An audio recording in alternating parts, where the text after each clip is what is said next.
Hey Scrappers, it's Tom from the Icecrap app, and today is Wednesday, which means it's our time for our weekly report on YouTube and on Facebook. What are we going to talk about today? Market news, market updates, what you should expect at your scrapyard, and how you can make more money with your scrap. Follow me, let's go talk scrap. Have questions about scrap? Time to ask them now. Let's go.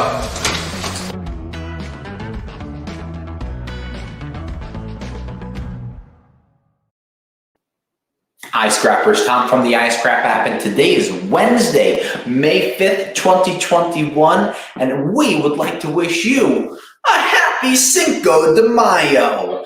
Now, I was told that I could take this off after I did the podcast, the video today, but you would know something? It's kind of comfortable. I think I might get used to wearing this. I have to get one with the Icecrap logo put on it, but maybe next year.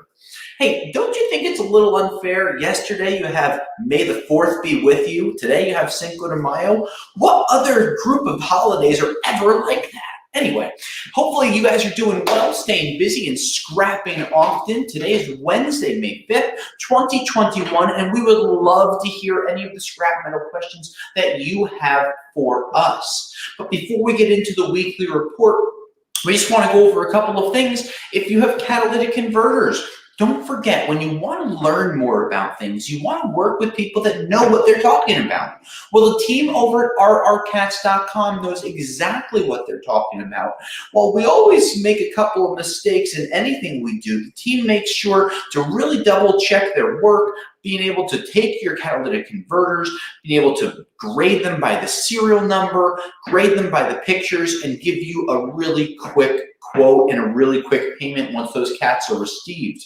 But if you're looking to learn more about things other than scrap catalytic converters, our YouTube channel has hundreds of videos about the scrap metal industry, from how to make more on copper to how to sort and separate your different aluminum grades. So we'd love to have you check that out. And of course, ask us questions so we can make more videos to help you make more money with your scrap metal. Now, over the last week, it's been another good week to be a scrapper. You know, it's one of those things where sometimes you have to stop, slow yourself down, and say, oh my gosh, what just happened? Copper went up $2.25 per pound since March of 2020. Now, you tell me anything other than your weight from, the whole COVID-19 pounds that you gained. What doubled over the last year? Very few things did, although the stock market also did that as well. But hey, crazy times have crazy results. Now, with the copper prices where they are right now, that's where we would like to really speak about the markets, talk about little things that we see going on, and of course, answer your questions on different copper pricing, how your scrapyard is paying, and what our opinions are on the market going forward. So right off the bat, I see a big chance of us hitting $5 per pound for copper before the end of this year. Now, Tom, what do you think is going to cause the markets to go to $5 per pound? Well, there's a bunch of different things. One, of course, is going to be market demand, which is there in a really strong way right now. But there have been outside factors that we've been watching that you might not see every single day that are going to cause some disruptions in the market, sometimes good and sometimes bad. Now, down in the South American countries, where a lot of copper ore is mined out of, we're seeing not only the potential of striking happen because the workers are looking for more pay, more COVID protection, and really this happens every other year or so, if not sooner.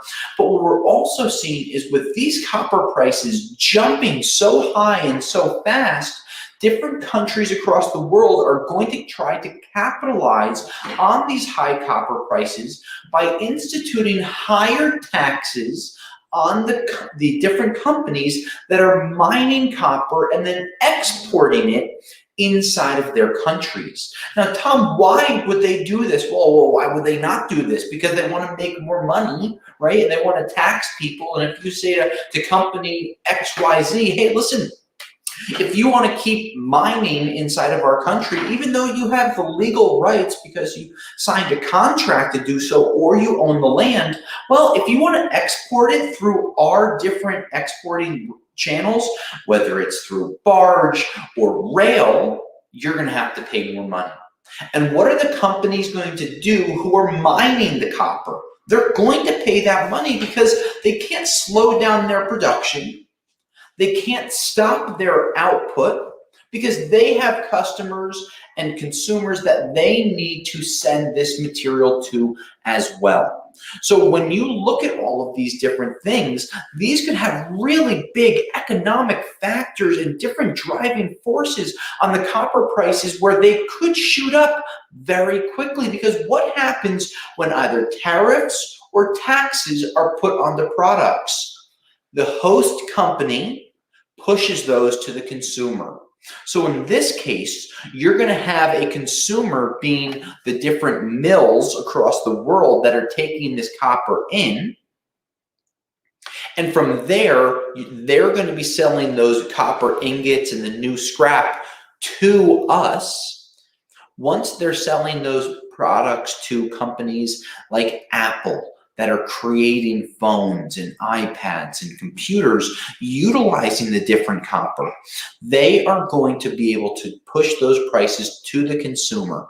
So if you've seen on the news people talking about inflation, inflationary rates are coming, we're going to see a big increase in our different demands and our different prices, all of those things are going to be true, and they could be happening thousands of miles away, and they're going to affect us in a way that you don't even think about.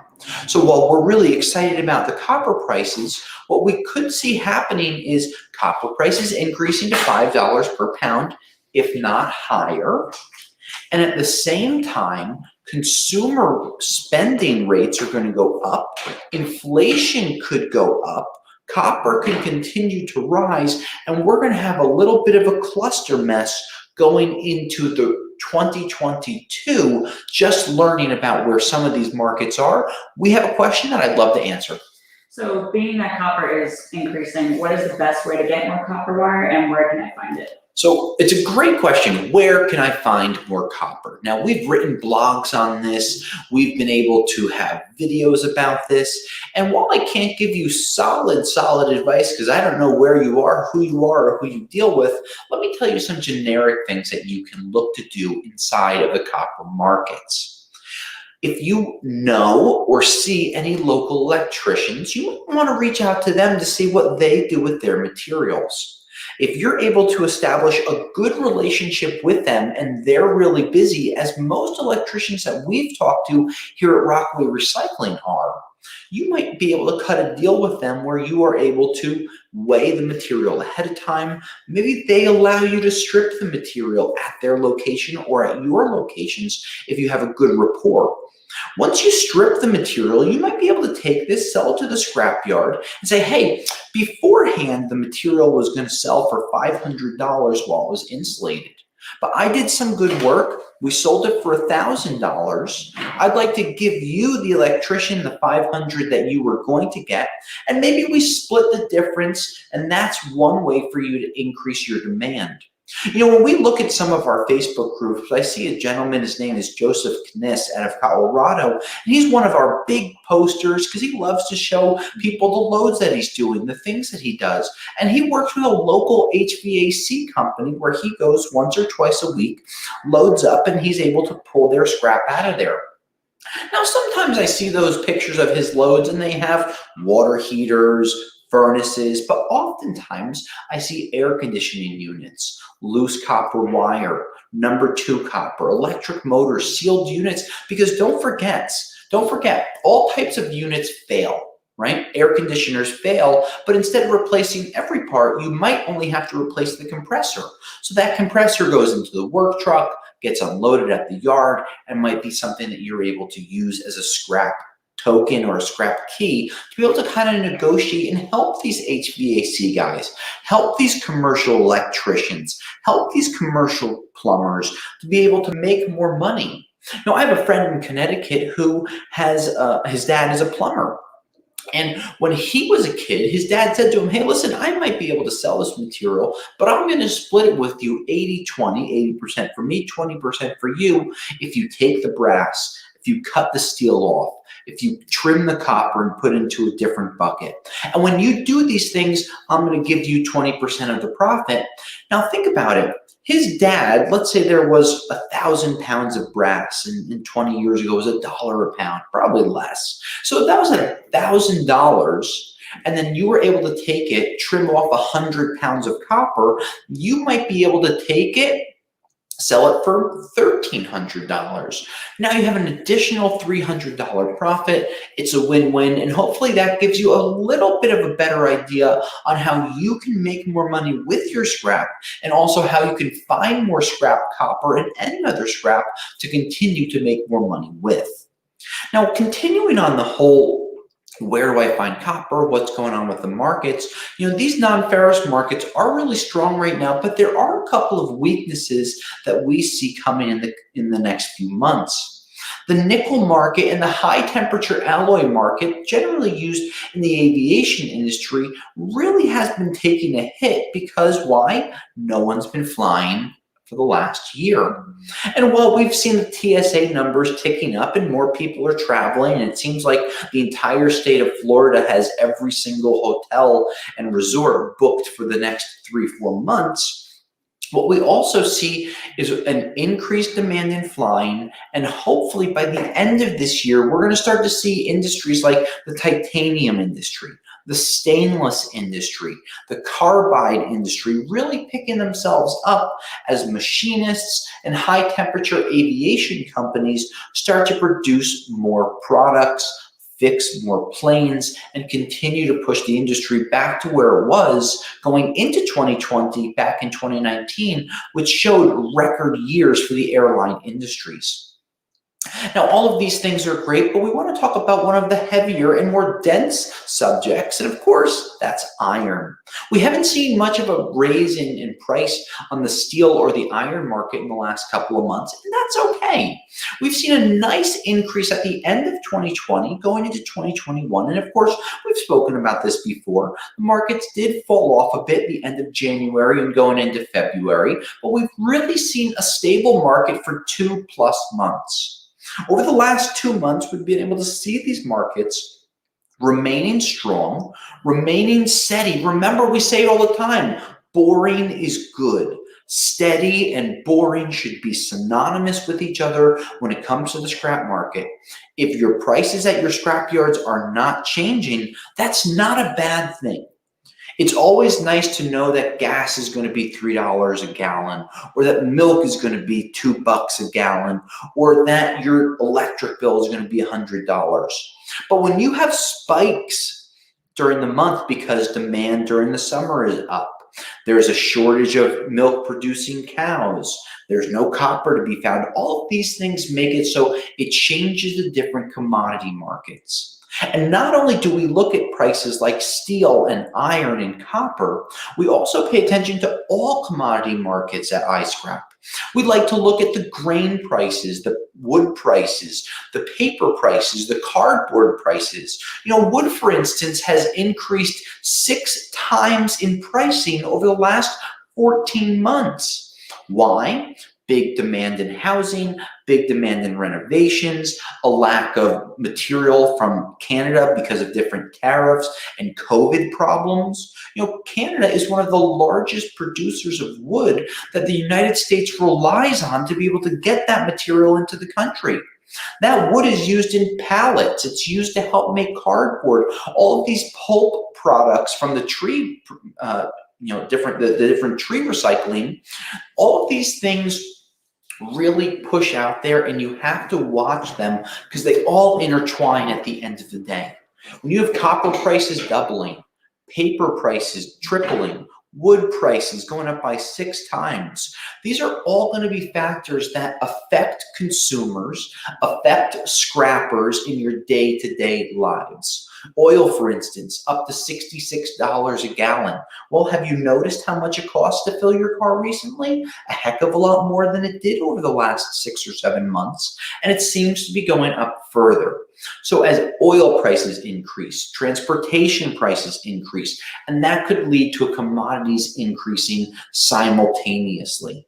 So we watch all of these different factors and we really try to put them all together to give you a nice report from week to week and have these weekly meetings so we can show you what's going on in overall markets and help you learn about them as a whole.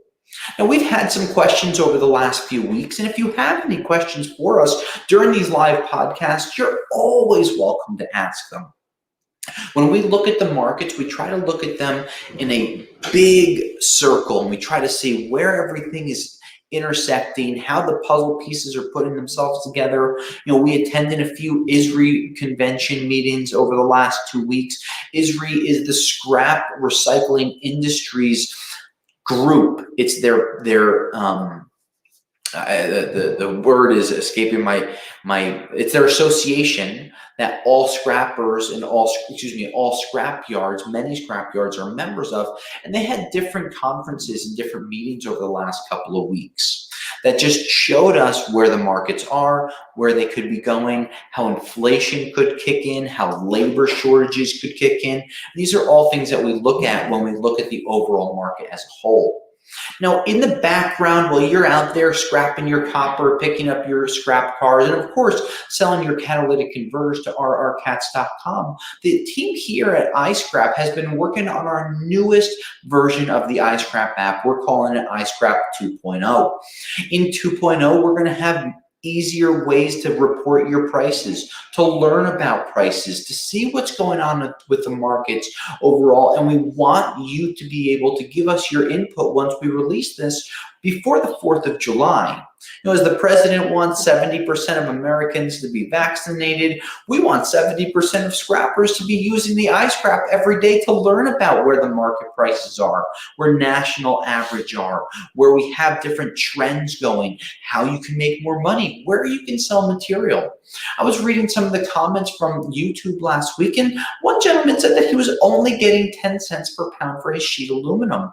Well, why would you put yourself in a position to lose money where through the Icecrap app, we can help you learn about different scrap yards in your area, learn about ways to sell, and help you make more money. But it looks like we're going to talk. We have another question? Sort of. Okay. Where do we find the app for converters? So maybe explain how you can do that. Yeah, so by going through the Icecrap app, we have a section for rrcats.com where you can get quotes for your catalytic converters, and we'll send you a link through this where it gives you the ability to get quotes. We have very easy to use video so you can watch it and learn how to get quotes for your catalytic converters, and that should help you. But with tens of thousands of serial numbers on catalytic converters, it's hard just to build an app that has these things functioning as quickly as you would want them to, and that's why we use rrcats.com for a lot of quoting. Now, we look at all the different things, and what we have looked at recently have been the Patreon subscribers who have been getting increased market data that we compile throughout the week. On Fridays, we send the Patreon supporters a special email that gives them more market news, boils down stories that we don't talk about during our Wednesday podcasts. We'd love you to be able to become a Patreon supporter so you can learn more about the scrap metal industry. We have another question that we're going to answer now. Do scrapyards like or dislike it when you post prices often? I couldn't care less if scrapyards like if we post prices, but I think that for the scrappers, it's fantastic. Why would you care what the scrapyard thinks if you posted a price that you received? Think about that. There's an app out there called Gas Buddy, and people can report the different prices that they've received or paid for their gas. Well, what does that do? That makes the market transparent, just like Icecrap is doing to the scrap industry. By using Gas Buddy, you can see where cheap gas is. And with Icecrap 2.0, you're going to be able to use it to find out where scrap yards are paying more money to help you make more money. So whatever the scrap yards thinks, well, that's their opinion. We're here working with you, the scrapper, so you can make more money with your scrap, so you can continue to use Icecrap and give us feedback so we can continue to help you make more money with your scrap. Now, scrappers, as I sit here all warm and cozy, getting ready to have, maybe margaritas tonight, possibly, even though I got to wake up early, maybe I'm going to have a nice feast to celebrate Cinco de Mayo. What we want is your questions. We want your feedback. We have one more question that we're going to get to, so let's do it now. Tom, where do you see silver these days, and where do you think it's going? Yeah, I mean, the silver market got run up just like the gold industry got run up. But right now, the silver demand, while it's there, it hasn't increased to the point where we plan on seeing silver hitting $40 an ounce again. I believe silver is around $26 an ounce. Gold had that crazy run up in the middle of 2020 where everyone was worried and it hit over $2,000 an ounce. But it's since retreated about 12%. It's around $1,750 to $1,800 an ounce. But right now, silver isn't something that you're scrapping day to day. It's more of a hobbyist's type of a metal. We see it in different industries, on contacts and electrical industries, but most scrapyards aren't buying it, so it's not something that we invest a heavy amount of time into. Scrappers, today is Wednesday, May 5th, 2021. We appreciate your time. We have another question? One more follow-up question. Okay. 2.0. One more follow-up question. I love it. Go for it. Ben wants to know when he can post prices on 2.0. Can he post prices every day or over a week after he got them? You can post them when you get them. When you post them, you can post them today, you can post them next week. What we here at Icecrap are going to do is make it where it's a lot of scrap-friendly things, where if we see a price that doesn't make sense because it's too old, we might remove it, or we might flag it, or we might ask you to confirm that that price is accurate. We're going to have different checks and balances in place to make sure that those prices are real, because who cares what the scrapyards think? We don't want fellow scrappers to think that they're going to get underpaid or overpaid at different scrapyards. So hopefully when it comes out, of course there's going to be little kinks that we need to work out, but we're looking forward to learning about those prices that you're posting. We appreciate your question, Ben. Today's Wednesday, May 5th, 2021. We appreciate you tuning in. Please make sure you continue to post your prices online. If you're looking to learn more about scrap, looking to learn more about the industry, take some of that stimulus money you got. Become a Patreon supporter today. If you're looking to make more money with your catalytic converters, go to rrcats.com today, where you can get easy quotes via text message or email. Until next week, scrappers, scrap often, stay healthy, and I'll scrap you later.